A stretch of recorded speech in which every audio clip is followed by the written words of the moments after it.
5 रुपए का पेन, बेटा दुनिया सब समझ गई है, ये नाटक ज्यादा दिन नहीं चलते। और आतिशी, कल तुम भागे क्यों? कल इन्होंने Delhi school of social work से अपनी यात्रा शुरू की।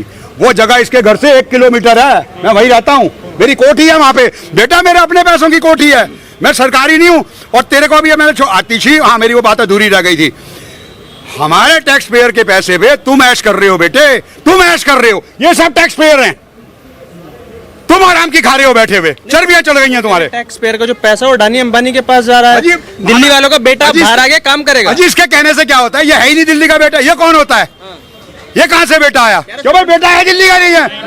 ये ले सुन ले अपने बच्चों, हाँ क्या बात है, बिल्कुल। जो अन्ना के अलावा जो अपने बच्चों का नहीं है, बताइए इसे बच्चों की, बेटा ऐसे लंगड़ा लूला हो जाएगा यूं जो ड्यूटी कसम खा रहा है। इतने मक्कारी यार, इतनी मक्कारी। भाई साहब जेल से छूटा है अपराधी, जेल से छूटा है और ऐसे किया है जैसे ओलंपिक का मेडल जीत के आया। और दिल्ली में पटाखे चला दिए, दिल्ली में पटाखे चलवा दिए जबकि पोल्यूशन है। बैन कर दिया है, दिवाली पे कह रहे हैं हम पटाखे नहीं चलने देंगे, पोल्यूशन बढ़ जाएगा दिल्ली के अंदर। ये बाप की बारात में आया हुआ जिसने वो पटाखे चला दिए, इस पे लोही नहीं लागू होगा। बेटा इधर आ, इधर आ एक मिनट। ये व्यापारी है जी, अगर इसे 2 समन आते हैं, ये कोर्ट ना जाए, पेशी पे ना जाए, इसे घर से उठा के ले जाते हैं। इसे 9 समन मिले, 9। अबे तू बाप के बारात में आया हुआ, तेरे लिए अलग से कानून होगा। पहले तू ये बता, सिब्बल की और सांगवी की तू फीस कहां से दे रहा है भाई? लाखों में 10-10, 20-20 लाख एक पेशी का, कहां से आ रहा है ये पैसा, बोलो? और ये दोनों वकील ऐसे हैं, कटे पे नमक ना डाले, ये दोनों वकील ऐसे हैं। सिब्बल साहब मेरे टीचर भी रहे हैं। बेटा दिल्ली की जनता को तूने जो सताया है, तू ऐसा अपना बोरी बिस्तरा गोल करके भागेगा, तू राजनीति भूल जाएगा बेटा, तेरी चोरों की मंडली ऐसे भागेगी। जो 9 समन की आप बात कर रहे हैं, वो कह रहे हैं वो तो ईडी सीबीआई जो है वो तो बीजेपी के हाथ की कठपुतली आज इसके कहने से क्या होता है? उन्होंने भेजा क्या होता है इसके कहने? मुख्यमंत्री रहे हैं दिल्ली के। इधर आओ भाई, एक मिनट, जिसका पैनल है, ये आंगड़िया वाले हैं, ठीक है, इन्होंने पैसे भेजे, ये कह रहे हैं जी ये मेरे पे पर्ची है जो पकड़ी गई है, ये आंगड़िया वाला है, ठीक है, इसने वसूल किए, ये कह रहा है, ठीक है, ये इसने गोवा का इलेक्शन लड़ा है वहां से, ये कह रहा है जी मुझे दिए। 164 के तहत सारी गवाहियां, 164 के तहत, ये तो कुछ भी कह दे, इसके कहने से क्या होता है? ये तो हर बात पे ये गजनी बन जाता है। इससे पूछो ना जी ये क्या है, मुझे याद नहीं आ रहा जी, मुझे याद नहीं आ रहा। अगर ये सच्चा है तो अपना मोबाइल का पासवर्ड दे दे, सांच को आंच नहीं। बेटा तू पिटेगा भी। आशुतोष को तो कांशीराम ने एक तमाचा मारा था ना इधर, तेरी दोनों गालों पे पड़ेंगे तमाचे, तू जा दिल्ली वालों में। वो कह रहे हैं दिल्ली वालों के बीच जाएंगे, मैंडेट लेंगे। अजी कहाँ जाता है, भाग जाता है चुनाव में। अरे कल इतना मक्कार है, कल सेंट स्टीफन कॉलेज से आतिशी पड़ी है, वहाँ के सारे कर्मचारी उसकी वेट कर रहे थे कि इसके बाल नोच लेंगे हम, इसका चश्मा उतार लेंगे। अजी मुख्यमंत्री है, वहाँ सड़क का हाल देखो ना, 2.5 साल से कितने स्कूटर वाले गिरते हैं वहाँ पे, कितने कपड़े खराब होते हैं बच्चों के। 10 रुपए एक कपड़े की प्रेस है। आतिशी तेरे पे तो चोरी का माल आ रहा है नौटंकी, तो ये शर्म नहीं आती? इससे ये पूछो सिसोदिया, तू बीजेपी को कोस रहा है, ईडी को कोस रहा है, 3 मासूम बच्चे वहां मर गए, तू गया वहां गंजे, तू गया वहां पे, केजरीवाल तू गया वहां पे? अबे कुछ तो शर्म कर यार, उनके भी माँ बाप हैं। पटेल नगर जैसा एरिया, पटेल नगर दिल्ली का पॉश एरिया। क्या हुआ भाई साहब, जायज बोला नहीं बोला? इनमें इतनी सी भी इंसानियत नहीं है। अरे इसकी घरवाली में नहीं है, 4 आदमी घर में, आपके घर में एक घंटी बजाता है तो पूछते जाके देखो कौन। सावित्री मालीवाल की पिटाई हो रही है अंदर, गुंडा मार रहा है वो। बेटा वो गुंडा को मेरे आगे भेज, जरा मैं बताऊं उसे, भेज बेटा। पपिट बोलते हैं, पपिट बीजेपी। अरे मैं 75 साल प्लस का, उस गुंडे को मेरे आगे भेज बेटा, मैं वही रहता हूँ तेरे बाजू में, इतना माँ का दूध पिया मेरे यहाँ, आप भेज उसे, मैं बताऊं उसे कि बीजेपी वालों की स्वाति मालीवाल। अभी भी एक आदमी को, एक क्या 2 को अभी भी सुलट लेता हूँ। उस गुंडे के अगर मैं, जो उसमें गर्मी आ रही ना, उस गुंडे के नाक पे एक टक्कर मारी ना मैंने उछल के, उसकी पोटी में से खून निकलेगा, समझे? पर ये तो बताइए सर, वो कह रहे हैं कि जो स्वाति मालीवाल है वो बीजेपी के हाथ की पपिट है, वो इसके कहने से क्या होता है? ये तो रोज डंडे से जहाज गिराता है। इसमें और राहुल गांधी, इनमें तीनों चारों में झूठ का कंपटीशन चल रहा है, कौन झूठ बोल रहा है? जननायक आने वाला प्रधानमंत्री देश के कहने से क्या होता है? जननायक बता रहे हो। अरे भैया प्रमोटेड पास हुआ है वो, हमारे टाइम में कंपार्टमेंट आ जाती थी, पहले इसकी कंपार्टमेंट आई जी 44 सीट की, फिर इसकी कंपार्टमेंट आई 52 सीट की, और आपका ये प्रमोटेड पास हो गया। अब 100 भी नहीं आई, अबे कुछ तो शर्म करो पत्रकार साहब, आप भी सोचो, अपना थोड़ा दिमाग लगाओ। एक मिनट, बिल्कुल बिल्कुल सही कह रहा है। सुनो, ध्यान से सुनना। इनकी सारी चोरों की मंडली की 232, 233 ऐसे 230 ऐसे, मोदी साहब अकेले की नट की तरह 242 सीटें डंक मार रही हैं। यूं टेसू खड़ा है इन पे, ये खड़ा है, ये रात में भी। अबे तू एक बात बता, तू 75 साल की उम्र कह रहा, तू मामा लगता है? तूने क्या लेना देना उससे? हैं? तू मामा लगता है? तुझे हिसाब दे, तू अपना बता दे। अडवाणी जी बने इतने साल के, तू तो परिवार के बात के खिलाफ था। तूने प्रहलाद सिंह सानी को टिकट दिया, सरदार को। वो खारी बावली वालों को कल कहता जी हमारे पास पैसे ही नहीं है, जब ठेले वालों ने उसे फोन किया हमारे पास पैसे ही नहीं है। आजा कल खारी बावली आ रहा है, कल बोल कितने बजे आएगा? आया बड़ा हरियाणा जा रहे हैं, सत्ता बनवाएंगे हरियाणा में। अजी बन ली सत्या, सारी जमानतें जब्त, सारी जमानतें जब्त। फिर वही चालू हो जाएगा, ईवीएम है के मोदी जी ने सारा सिस्टम हैक कर लिया है। कसाई के शराब से गाय नहीं मरा करती, इनके कहने से कुछ नहीं होता। आई समझ में?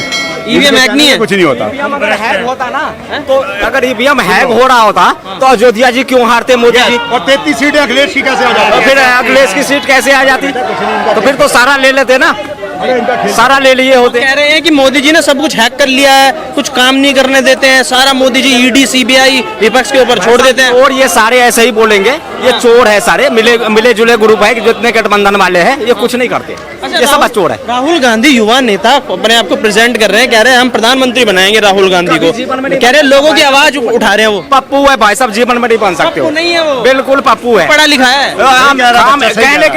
कहने के लिए भाई साहब कुछ नहीं, आज तक जमीन पे कुछ नहीं हुआ। कैम्ब्रिज से पढ़ के आया, पप्पू बता रहे हो? पप्पू है वो, कैम्ब्रिज से एमफिल कर रखी है उसने। वो पप्पू है प्रधानमंत्री भाई साहब, वो नहीं है। बड़ा चिढ़ते हैं कांग्रेस वाले अगर उसे पप्पू बोलते हो तो। डॉक्टर मनमोहन सिंह कितने क्वालिफाइड आदमी है, उसके दादा के बराबर है। और इसकी नालायकी देखो इन्होंने उसका पर्चा भरी पार्लियामेंट में फाड़ दिया डॉक्टर साहब का, और ये डॉक्टर साहब की जूती की नोक के बराबर नहीं है। सेंट स्टीफन में इसका दाखला शूटिंग के नकली सर्टिफिकेट से हुआ। बेड़ा गर्क हो जाएगा बेड़ा गर्क हो जाएगा अगर राहुल जैसे लोग ने अगर प्रधानमंत्री बन गया तो। सर वो गरीबों की बात कर रहा है, किसानों की बात कर रहा है। हाँ, कहीं पे अंकल सैम ने क्या बोला आके, इसके अंकल सैम ने क्या बोला इंडिया में आके, हमारी सारी कम्युनिटी को क्रिटिसाइज कर रहा था। सैम अंकल, मैं भी अमेरिकन सिटीजन हूँ, मुझे मिल जाओ आप न्यूयॉर्क में टाइम स्क्वायर पे, मैं आपकी तबीयत साफ करता हूँ, मिलो मुझे, मैं भी अमेरिकन सिटीजन हूँ। सैम अंकल को इसने निकाल दिया, फिर उसे वापस बुला लिया। Who is Sam? सैम कौन होता है हमारी कम्युनिटी के बारे में बात करने का? Who is he? पर उससे इस्तीफा ले लिया तो फिर दोबारा उसको अरे सुन तो फौरन वो बना दिया है। सैम अंकल मेरे साउथ के बच्चों को और मेरे दूसरों बच्चों को, तुम कह रहे हो अफ्रीकन है, उनकी क्वालिफिकेशन देखी है तुमने? उनकी पढ़ाई देखी है तुमने अपनी? हैं? कुछ तो डरो यार सैम अंकल, ये खाली लंबे बाल करने से मैं क्या बोलूं सैम बाबू। अच्छा सर, आखिरी सवाल मेरा ये, no word in the dictionary for you. आखिरी सवाल ये होगा, हरियाणा में चुनाव, जम्मू कश्मीर में चुनाव, कांग्रेस पार्टी दम भर रही है, कह रहे हैं कि हम इस बार पूर्ण बहुमत से सत्ता बनाने वाले, कश्मीर में भी और हरियाणा में भी। ये तो वक्त ही बताएगा भाई साहब, ये तो वक्त। ये तो यहाँ भी कह रहे थे कि मोदी जी साफ, ये तो यहाँ भी कह रहे थे मोदी जी साफ, ये तो मोदी जी को चोर कहता था, मोदी जी चोर है, मोदी जी चोर है, और सुप्रीम कोर्ट में इसने माफी मांगी जी, गलती हो गई। केजरीवाल का भी यही हाल है, शरद पवार चोर, सोनिया गांधी चोर, अरुण जेटली चोर, कपिल सिब्बल चोर, गडकरी चोर, और फिर ये कोर्ट में जाके ऐसे उठक माफियां लगाता है केजरीवाल। मैंने अपनी जिंदगी में इतना मोटा घपला कहीं नहीं देखा। यस, ये शराब घोटाला हुआ ही नहीं है, फंसा रहे। कलमाड़ी भी फेल कर दिया इसने, यूपीए 2 भी कुछ नहीं है इसके आगे, यूपीए 2 खत्म है, खत्म है। तो कह रहे फंसा रहे कट्टर ईमानदार, हम तो दिल्ली में काम करते हैं। भाई कोर्ट बता देगी ना, सामने कोर्ट बता देगी ना। जमानत तो बीजेपी की है, की होती है बेटा, वो कोर्ट कैसे बीजेपी की होगी? वक्त बता देगी, क्या दिक्कत है? जब ये सच्चा है तो पता चल जाएगा कि मैटर है, ठीक है। क्या कहेंगे सर आप केजरीवाल को लेके, जैसे शराब घोटाले में बेल पे बाहर आए हैं, क्या लग रहा है कुछ कर पाएंगे दिल्ली के लिए? आप बता दो जी। कुछ तो करेंगे ही, ऑब्वियस है। आतिशी को बनाया इन्होंने मुख्यमंत्री भी, तो बेटर ऑप्शन है, वो भी ऑप्शन तो है ही, दोनों है, बहुत सारे इंटेलिजेंट पीपल, मुझे लगता है कुछ करेंगे। अब मैं बहुत ज़्यादा डिटेल में तो नहीं बता सकता, बट लेकिन जो आरोप लगाते हैं कि शराब घोटाला हुआ ही नहीं है, बीजेपी फंसा रही है हमको, हम कट्टर ईमानदार है, उस आरोप पे क्या कहेंगे? वो तो कोर्ट के थ्रू डिसीजंस होते हैं सारे, इसके लिए तो सीबीआई बैठी है, ईडी बैठी है, दे आर डूइंग दिस भरोसा नहीं है ना, तो सीबीआई पे भरोसा, ना ईडी पे भरोसा, ना कोर्ट पे भरोसा, कहते हैं सब कुछ बीजेपी कर रही है, जो कुछ कर रही है बीजेपी कर रही है। चोर कभी कहेगा मैंने चोरी की है, चोर कहेगा, चोर कहेगा, चोर कभी कहेगा मैंने चोरी की है। अच्छा हाँ, चोर कहेगा कभी मैंने चोरी की है, हैं? कहेगा केजरीवाल कुछ? बिल्कुल, वो तो चोर है ही, सबसे बड़ा चोर है, बिल्कुल है। उसने दिल्ली कहा की हालत बताओ ना, दिल्ली की हालत क्या है? जब भारत की सेना से वो सबूत मांग सकता है तो वो कितना गिरा हुआ इंसान होगा, उससे गिरा हुआ इंसान कोई होगा जो सेना पे ही क्वेश्चन मार्क लगा दे। इसका जवाब तो केजरीवाल को देना चाहिए।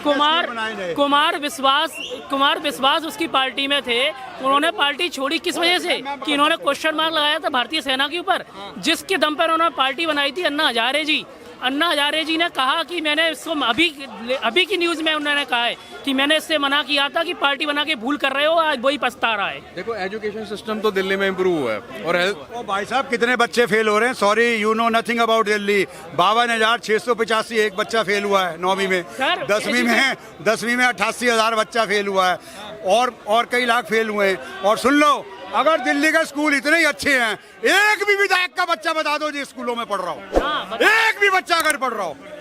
भाई साहब, दिल्ली की सड़कों पे देखो जाके क्या हाल हुआ है। दिल्ली में डेंगू देखो, दिल्ली में आतिशी ने क्या पानी, आतिशी सेंट स्टीफन से, मैं हिंदू से हूँ, वो ऑक्सफोर्ड पढ़ी है, तो I have also done automobile engineer, I am US citizen, और मैंने फिल्मों में काम किया पिछले 74 साल की एज में आके। ऑटोमोबाइल इंजीनियर हूँ, I am from the same background. मैंने 74 साल की उम्र में बॉलीवुड ज्वाइन किया है। जहाँ भी शूट से टाइम खत्म होता है, मैं यहाँ आके इसको एक्सपोज कर रहा हूँ। इनका शुक्ला साफ हो गया है। लेकिन सर भी तो यही कह रहे हैं ना, दिल्ली में कोई नया स्कूल बना है, कुछ नहीं बनाया इसने, ड्रामे करता है। देख रहे हैं कितने बच्चे फेल हो रहे हैं। जो आदमी रेनॉल्ड का पेन लगा के, फटा मफलर लगा के, फटी चप्पल पहन के, मेरे तुम्हारे टैक्स पेयर के पैसे से 50 करोड़ के मकान में रह रहा है, बताइए 50 करोड़ के मकान में। अब आपकी बारात में आया हुआ है। ऐसे ही है क्या? पहली बार जब जो आए थे अपने आवास से, जब मुख्यमंत्री की शपथ लेके पहली बार कार्यालय गए थे, तब ऑटो में गए थे, और आज इनके 7 लाख रुपए का एक पर्दा लगा है। कहाँ इनके पास ऑटो में आने के पैसे थे? आज 7 लाख का पर्दा लगाने के पैसे कहाँ से आए इनके पास? वो कह रहे हैं कि पर्सनली अपने लिए नहीं बनवाया, जो दूसरा मुख्यमंत्री आएगा वो रहेगा, वो अपना घर का इस्तेमाल करेगा। जवाब मैं देता हूँ, ऐसे ही करेगा जैसे योगी आदित्यनाथ में कर रहे हैं। जब अखिलेश यादव गए तो टोटी भी चुरा के ले गए, ऐसे ये भी पर्दा चुरा के लेके जाएंगे। अखिलेश यादव ने भी तो टोटी लगवाई थी, क्या हुआ जब बंगला खाली किया?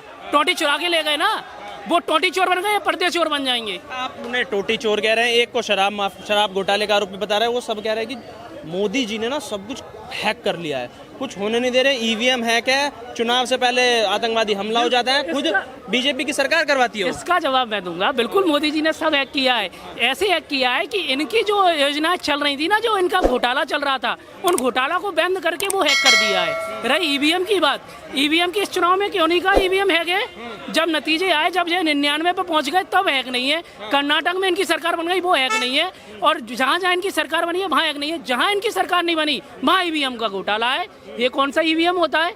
अगर बीजेपी ईवीएम करती तो आज सारे 29 राज्यों में पूरे में बीजेपी की सरकार होती, कांग्रेस का कहीं खाता भी नहीं खुलता।